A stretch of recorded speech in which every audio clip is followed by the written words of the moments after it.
Assalamualaikum warahmatullahi wabarakatuh. Pada kesempatan kali ini, kami dari kelompok 8 akan mempresentasikan materi tentang sistem dan proses pembentukan tanah dan sebarannya pada bentuk lahan denudasisional. Jadi, bentuk lahan denudasisional adalah bentuk lahan yang terjadi akibat proses-proses pelapukan, erosi, gerak massa batuan, dan proses pengendapan yang terjadi karena agradasi atau degradasi. Bentuk lahan ini memiliki beberapa karakteristik seperti permukaan yang relatif datar atau bergelombang, kemiringan yang landai hingga sedang, dan tidak adanya lapisan tanah subur atau tipisnya lapisan tanah. Jadi, tanah itu merupakan material yang terdiri dari agregat atau yaitu butiran mineral-mineral padat yang tidak tersementasi atau tidak terikat secara kimia antara satu sama lain dari bahan-bahan organik yang telah melapuk atau yang berpartikel padat. Jadi, dia itu juga disertai oleh zat air dan zat cair dan juga gas. Lalu selanjutnya tanah juga adalah lapisan permukaan bumi yang berasal dari material induk yang telah mengalami proses lanjut karena perubahan alami di bawah pengaruh air, udara, dan macam-macam organisme baik yang masih hidup maupun yang telah mati. Lalu selanjutnya di sini ada video pembahasan tentang pembentukan tanah dan manfaat tanah bagi kehidupan secara singkat. Iklim, panas matahari, atau organisme tanah. Secara umum ada 3 jenis tekstur pada tanah, yaitu tanah berpasir, tanah liat, dan tanah lempung. Tanah berpasir ukuran partikelnya besar, renggang dengan pori-pori besar dan kurang bisa menahan air. Tanah liat ukuran partikelnya sangat kecil, padat dengan pori-pori kecil dan mampu menahan air dengan baik. Sedangkan tanah lempung adalah campuran antara tanah liat dan pasir dengan jumlah yang sama. Tanah tersusun dari beberapa komponen. Ada batuan padat yang terbentuk alami, udara di antara rongga-rongga tanah, humus yang subur karena mengandung zat hara, air yang menjaga kelembapan tanah, dan berbagai organisme tanah. Seperti dibahas di awal, tanah dijadikan tempat untuk membangun rumah dan jalanan. Bukan hanya itu, tanah memiliki banyak manfaat lainnya. Tanah mengandung logam, batu bara, dan minyak bumi yang bisa ditambang oleh manusia. Hasil tambang tersebut nantinya dapat digunakan sebagai bahan bangunan atau bahan bakar. Untuk jenis tanah liat, bisa dipakai untuk membuat gerabah atau keramik, genteng, dan batu bata. Ilham Bhaki, NPM 230615842. Selanjutnya saya akan menjelaskan proses pembentukan tanah. Proses pembentukan tanah merupakan tahap yang menyambung. Pembentukan, nama lainnya pedogenesis atau alih rupa, adalah proses yang mengubah bahan induk menjadi bahan tanah yang terjadi pengubahan dalam satu tempat. Tanah yang terbentuk dari bahan induk adalah tanah yang mengalami proses pelapukan akibat faktor iklim. Nih ada video pembahasannya. Lanjut. Yang pertama prosesnya adalah pelapukan, yang dibagi menjadi 3. Pelapukan fisik yang pertama merupakan pecahnya batuan menjadi berukuran kecil tanpa perubahan komposisi kimia. Batuan berukuran kecil tersebut selanjutnya mengalami pelembutan dengan ukuran yang merata. Yang kedua adalah pelapukan kimia, merupakan proses berubahnya komposisi kimia sehingga menghasilkan mineral sekunder. Pelembutan pecahan batuan dan mineral sering diikuti dengan terbentuknya mineral baru. Reaksi kimia terjadi karena adanya kontak air dan senyawa terlarut di dalamnya. Yang ketiga ada pelapukan biologi, merupakan kombinasi pelapukan fisik dan kimia yang dipicu oleh organisme. Celah batuan yang retak dan terdapat hancuran batuan yang lembut karena pengaruh iklim menjadi media yang baik bagi pertumbuhan vegetasi. Selanjutnya ada proses pelunakan struktur tanah. Setelah mengalami pelapukan, batuan mengalami pelunakan struktur. Proses ini melibatkan pemecahan lebih lanjut dari batuan menjadi partikel-partikel yang lebih kecil. Faktor-faktor seperti perubahan suhu, erosi, dan aktivitas organisme berperan dalam pelunakan struktur. Ketika batuan telah menjadi partikel yang lebih kecil, akan terkikis dan mengalami pelunakan. Air dan udara mengikis batuan melalui celah-celah kecil sehingga menghasilkan rongga-rongga. Rongga-rongga ini kemudian menjadi tempat tinggal organisme seperti lumut dan mikroba. Selanjutnya ada proses tumbuhnya tumbuhan perintis. Batuan yang telah mengalami proses pelunakan akan ditumbuhi oleh tumbuhan perintis seperti lumut dan ganggang. Tumbuhnya tanaman ini diakibatkan melimpahnya air di dalam batuan yang lunak. Akar tumbuhan ini mempercepat pelapukan dan membantu menghasilkan bahan organik yang akan menjadi bagian dari tanah. Tumbuhan perintis akan menghasilkan asam humus yang membuat batuan lunak menjadi lapuk sempurna hingga berbentuk tanah. Yang terakhir ada proses penyuburan tanah. Batu yang sudah lapuk secara sempurna kemudian mengalami proses terakhir, yaitu transformasi bahan organik dan mineral menjadi tanah yang lebih kompleks. Aktivitas mikroorganisme seperti bakteri dan cacing tanah menguraikan bahan organik menjadi humus. Mineral-mineral yang terlarut dalam air hujan juga berkontribusi pada pembentukan tanah. Di sini ada gambar peta persebaran jenis tanah yang berada di Indonesia. Jadi di sini banyak sekali terlihat di legenda, banyak sekali tanah-tanah yang menyebar di jenis tanah di Indonesia. Yang paling banyak terlihat di legenda itu adalah yang berwarna hijau, lalu dilanjutkan dengan yang warna pink, dan dilanjutkan dengan yang berwarna ungu. Lalu selanjutnya, di sini ada jenis-jenis tanah yang ada di Indonesia. Jenis tanah di dunia, terutama di Indonesia, sangat bervariasi tergantung faktor pelapukan dan lingkungannya. Setidaknya ada 8 jenis tanah di Indonesia.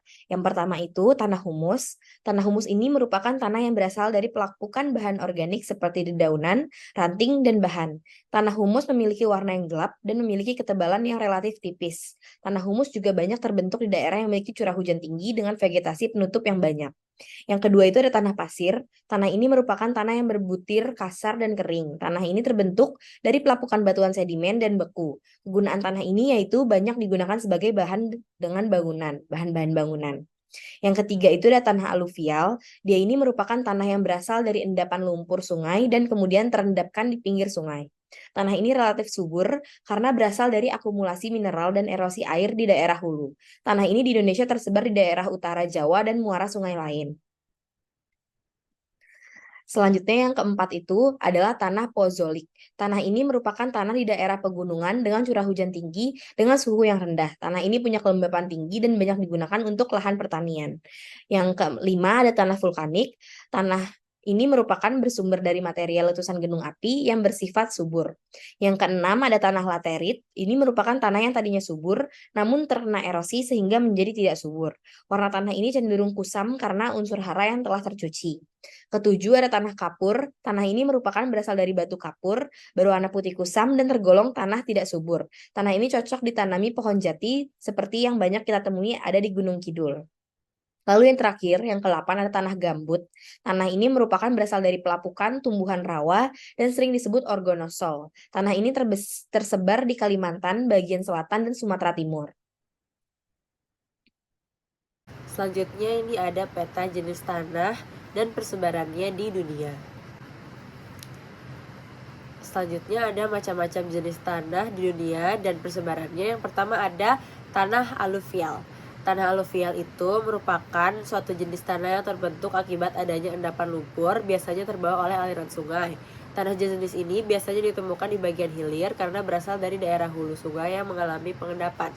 Nah, persebarannya itu terdapat di Asia Tenggara, Amerika Serikat, Amerika Selatan, dan Eropa. Lalu ada tanah endosol, jenis tanah vulkanik yang terbentuk akibat aktivitas vulkanisme di gunung berapi. Tanah ini memiliki kesuburan yang tinggi dan sangat cocok untuk pertumbuhan tanaman. Persebaran jenis tanah ini itu terdapat di Indonesia, Amerika Tengah, Amerika Selatan, Jepang, Afrika, dan Eropa. Selanjutnya ada jenis tanah entisol. Jenis tanah ini adalah jenis tanah yang memiliki hubungan kekerabatan dengan tanah andosol, namun seringkali terbentuk dari hasil pelapukan material yang dikeluarkan oleh letusan gunung berapi serta debu, pasir, lahar, dan lapili. Nah, tanah ini itu tersebar di berbagai wilayah di dunia, baik di daerah tropis, subtropis, maupun iklim sedang. Selanjutnya ada jenis tanah grumusol. Tanah grumusol terbentuk akibat pelapukan batuan kapur dan tufa vulkanik. Nah, tanah grumusol ini dapat ditemukan di beberapa negara seperti Spanyol, Italia, Prancis, Portugal, dan beberapa negara di Amerika Selatan seperti Argentina dan Chile. Yang terakhir ada tanah inseptisol. Nah, tanah ini merupakan jenis tanah yang terbentuk dari batuan sedimen atau metamorf yang memiliki warna kecoklatan atau kehitaman dengan sedikit campuran warna keabu-abuan. Tanah ini memiliki kemampuan untuk mendukung pertumbuhan hutan yang subur. Tanah ini tersebar di seluruh dunia, terutama di daerah tropis dan subtropis. Baik, Saya di sini akan menjelaskan tentang perbandingan antara sebaran jenis tanah bentuk lahan denodasional di Indonesia dengan di dunia. Di sini saya mengambil contoh bentuk lahan ngarai atau canyon di mana terbentuk karena proses pelapukan dan erosi. Yang pertama di Indonesia, saya mengambil contoh ngarai Sianuk yang berada di Sumatera Barat. Berdasarkan peta tanah Bukit Tinggi dengan skala 1:10.000 terbitan BPN tahun 1995 menunjukkan bahwa daerah Ngarai Sianok didominasi oleh tanah jenis latosol kromik dan regosol. Tanah litosol merupakan tanah yang telah mengalami pelapukan lanjut dengan kandungan bahan organik, mineral primer, dan unsur hara rendah. Tanah berwarna merah, coklat kemerahan hingga coklat kekuningan atau kuning. Tanah ini terdapat mulai dari daerah pantai hingga 900 meter. Sementara tanah regosol merupakan tanah yang berasal dari pelapukan material yang dikeluarkan oleh letusan gunung berapi seperti pasir, lahar, debu, dan lipili.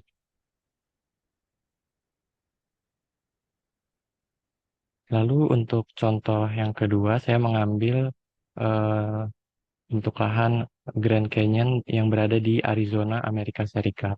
Jadi Grand Canyon adalah salah satu ngarai terbesar di dunia dengan panjang 450 km. Batu-batu tertua di bumi ada di Grand Canyon, di mana ditemukan banyak lapisan granit, mika, batu kapur, dan batu pasir. Saat ini, tanah di seluruh ngarai dikategorikan kurang berkembang. Maka kemungkinan jenis tanah di Grand Canyon ini adalah tanah litosol. Tekstur tanah ngarai bagian dalam adalah lempung berpasir, pasir atau pasir lempung. Kemungkinan besar terdapat beberapa lempung lanau atau lempung liat di Serpi Hermit dan Bright Angel serta di lembah Taloweb.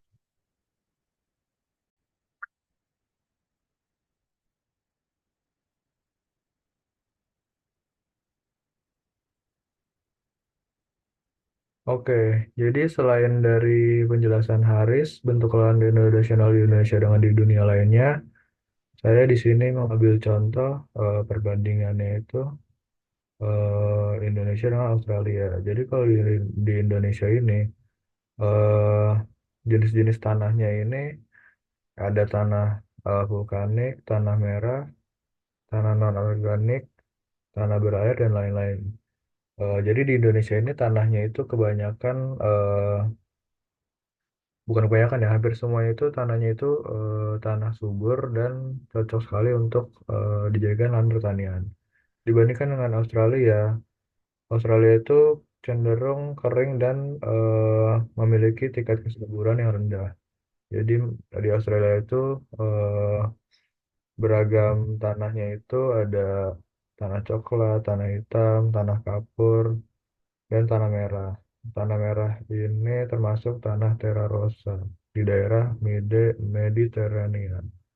Terus kalau ditinjau dari bentuk lahan nasionalnya di Indonesia ini, contoh-contoh bentuk lahannya itu ada pegunungan yang tererosi, lembah sungai yang dalam eh, terbentuk dari lembah sungai yang dalam terbentuk dari erosi sungai, lalu juga ada dataran rendah yang terbentuk dari sedimentasi sungai dan laut.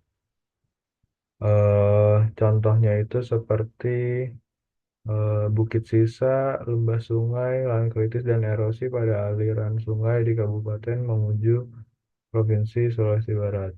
Kalau di Australia, bentuk lahan nasionalnya itu beda-beda, termasuk dataran tinggi yang terisi oleh angin dan air, walaupun di Indonesia juga ada, lalu lereng curam yang terbentuk dari erosi, dan kebanyakan dataran rendah yang didominasi oleh tanah merah.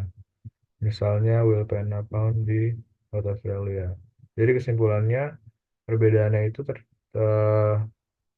terletak pada karakteristik geologis dan iklimnya itu sendiri. Kalau di Indonesia, tadi seperti yang sudah saya mention tadi, bentuk lahan itu Indonesia memiliki tanah yang lebih subur karena iklimnya tropis dan juga kita berada di Ring of Fire sehingga pengaruh vulkanismenya itu kuat. Sedangkan kalau di Australia tanahnya itu cenderung gersang, kering dan kurang subur. karena iklimnya itu sendiri.